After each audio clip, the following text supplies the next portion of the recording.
lu demee nii et moo tax je pense enquête bi ñuy wax war na gaaw leer pour nit ñi mën a xam position yi ñu jël quoi. mais li muy symboliser mooy je pense que li ñu war a gën a sécuriser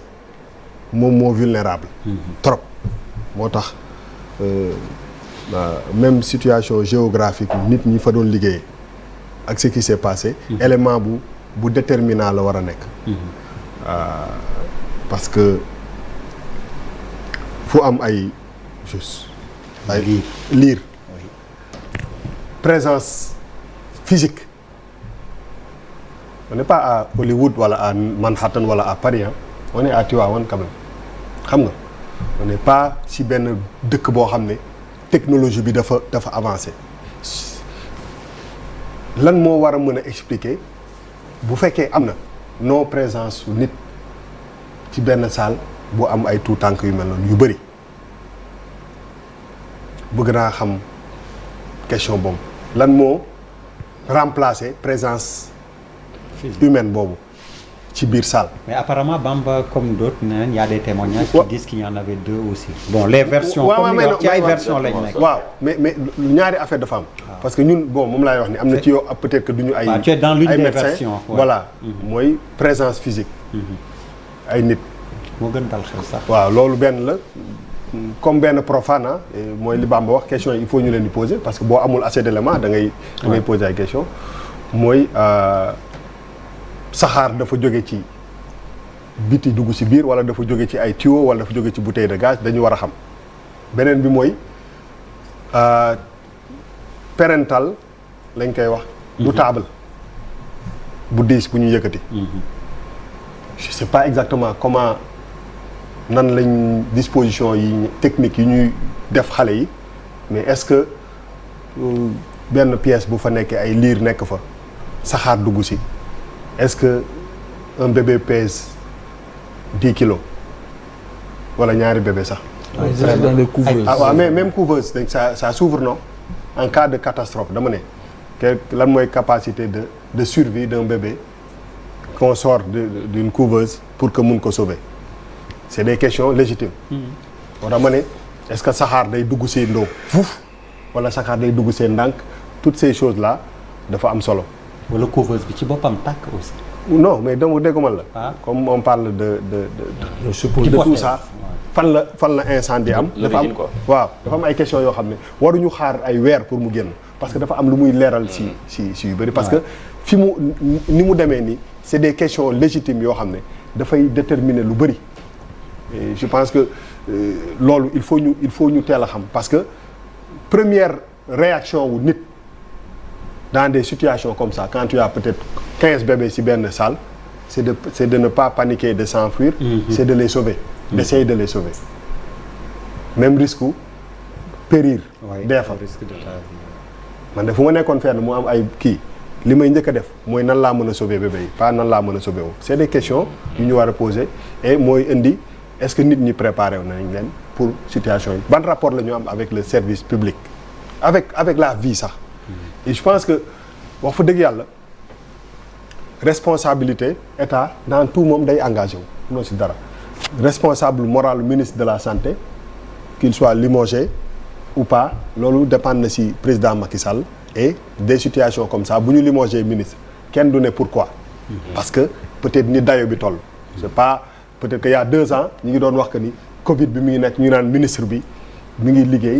liggéey bu am solo Sénégal jël na 4e et tout ça mooy am na ndomba tànk yoo xam ne boo ko takkee boo ko yoree bu am na catastrophe yoo xam ne bu amee c'est pas li nga defoon nag li nga def li ngi njëkk a def mooy c'est des actes yu ñuy poser yoo xam ne dafay peut-être que soulager lu bëri dafay voilà moral bi dafay nekk donc c'est des décisions yoo xam ne nit ñi mën nañ ko comprendre mais fu ñu war a wootee rek mooy ñun aussi yan façon nit lañu quoi nan la ñuy dundee parce que Bamba mi ngi wax ay extincteur rek ay kii d'incendie mais quand il parle de ça il parle de élite bi quoi day wax ak ñi nga xam ne yar nañu oto ñi nga xam ne am nañu lu ñu jëndee ay kii de truc mais 99% wala 95% des Sénégalais xamuñu sax luy loolu parce que li leen seen priorité c'est peut-être ut 1000 francs bu ñu joxee dépense du dëgg. Donc je pense que mu nekk ci am-am ak ci ñàkk-ñàkk comment on peut faire pour préparer nit ñi pour que ñuy fagaru quel que soit budget bi nga yor sa poche ak nit bi nga doon moo am solo dafa am ay métiers yoo xam ne soo ko boo ko taamoo bëgg ko def il faut nga xam li ngay dugg lan la profilage bi dafa am solo dafa am pour man mënuloo fenn yor benn pièce boo xam ne day am 15 livres yoo xam ne mataguñu sax te amul protocole protocole dafa war a am ci dans des situations comme ça mooy que dafa am loo xam ne dañ ko war a respecter H24 pour la vie protocole boobu moom mooy tax défaillance yu bëri dañ koy dindi et est-ce que ñun ci suñu structure yi am na benn protocole bu ñuy respecter xam nga dañuy wax avion bu daanoo avion su daanoo risque dund survie bi dafa tuuti trop mais ñaata avion ñooy naaw mais ñaata avion ñooy daanu risque zéro c'est presque risque zéro presque on ne vole pas sans c'est fan la jógee ay nga jël 300 personnes wala 200 personnes dugal leen ci benn appareil ak seen i bagage ak seen i yëpp muy daw yii jaar fii ñi jaar fii chaque 2 minutes chaque 3 minutes avion di daw et pourquoi ci at bi nga dégg benn yoon wala ñaari yoon avion daanu te nit moo fa jaar c'est des questions qu'on doit se poser pourquoi ñi nga xam ne dañu am habitude sax peut-être ñu am chance u dëkk feneen seen état d'esprit changé seen diggante ak la responsabilité personnelle dans tout ce que tu fais je pense que loolu dafa am solo te loolu moom mooy indi il faut ñu préparer suñu nit yi si loolu te loolu du sax affaire hôpitaux yeeg yooyu nit ñi seen bopp moo tax da ngay des fois ñiy lancé wu si politique yëpp tout ça c'est bien tout on a beaucoup de politiciens on parle de politiciens et tout ça mais ku yaakaar ne yow mën nga régler problème mu Sénégal yow kenn wala 20 yi ngeen nekk da ngay nax sa bopp. parce que le problème bi dafa profond et dafa nekk processus boo xam ne pour man en dehors de la politique dañ ko war a dundee dañu war a préparer suñu nit ñi ci loolu ba nga xam ne yow mi nga xam ne da ngay dem di liggéey si benn hôpital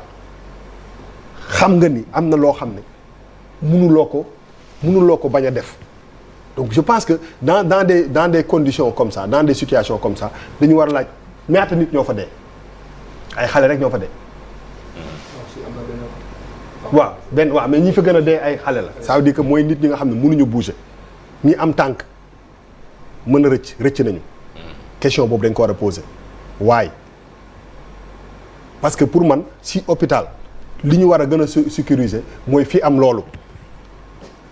te loolu je pense que c'est des choses yoo xam ne mënuñu ko omettre daal mënuñu ko omettre aujourd'hui il faut que ñiy def enquête yi ñu mën a teel a leeral pour que nit ñi la population xam aussi fan la parce que du problème mu ay benn nit ñaari nit comme niñ ko gars yi waxee c'est pas le plus important mooy que lan la lu mel ni mën a arriver parce que lu mel ni presque warul arriver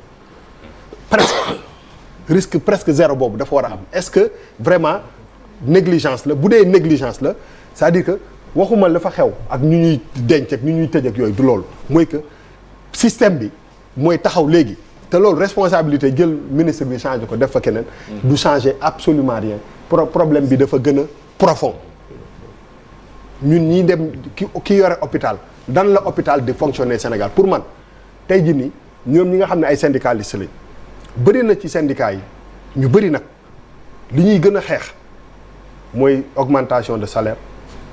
mooy condition de truc condition de lii condition de lële mais néew na ñoo xam ne dañuy